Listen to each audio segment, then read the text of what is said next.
And 5 years ago, the name Rachel Dolezal became synonymous with imposter. Now there's another to add to that list, Jessica Krug, a white Jewish woman who grew up in Kansas City but pretended to be an Afro-Latina from East Harlem. Hey, I'm Jessa Bombalera. I'm here in El Barrio, East Harlem. You probably know this neighborhood because the Hosanna Melissa Mark Viverito, who used to be the speaker of your city council, sold my neighborhood to developers and gentrifiers.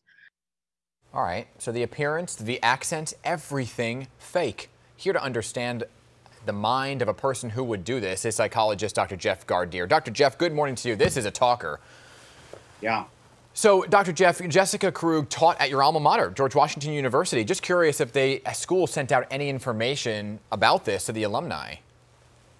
I haven't received anything as yet, but I know that certain things were released to the media, and at this present time, we're just waiting to get more information, which I'm sure we will. How do you think that she actually made it through the cracks here? Some argue that colorism played a role since light-skinned Latinos are able to go further, faster. What are your thoughts here? Well, I think that may certainly be part of the picture.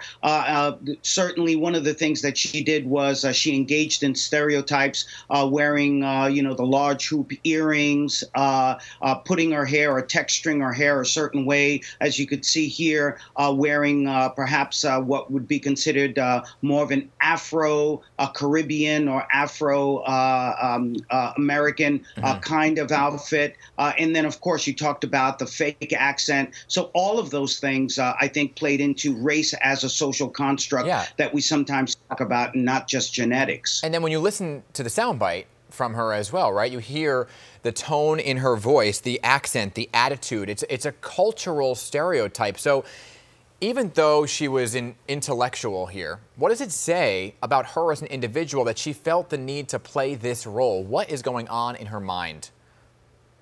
Well, we don't really know. BuzzFeed talked about that she released a certain amount of information where she said that, quotes, that she had unaddressed mental health demons, severe trauma in early childhood and in her teen years. So certainly I think mental health challenges or issues certainly played a role here in becoming an imposter and in denying what she was, which was a white Jewish person, which is something she should take pride in. As every race and culture, we should take pride in that we're born into. I mean, she claimed to have had a tough life in the Bronx, right, in El Barrio.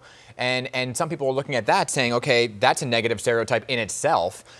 And then you hear the term split personality, right? You're referencing things were going on in her mind. Is that a term that could be used here?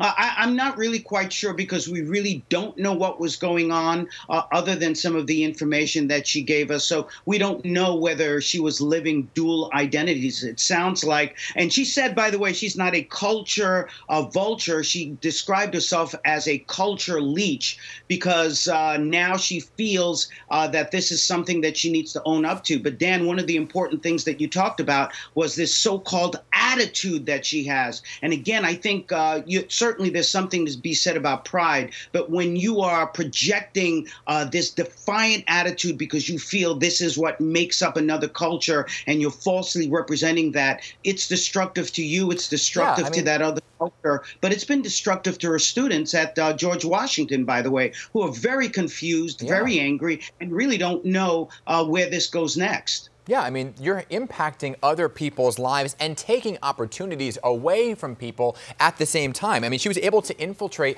a lot of black spaces. She had a fellowship at the Schomburg Center, so she's taking away those opportunities from someone else who could have had them. But the question is, why did it come so easy for her? Well, I think part of that may be, again, maybe some sort of look she was able to appropriate. And we are in a time now where Black Lives Matter. And therefore, I think we may have wanted to believe her because she was such a staunch advocate of Afro-Caribbean, North African values and so on. But I think at the end of the day, certainly we know she did much more harm than any good at all.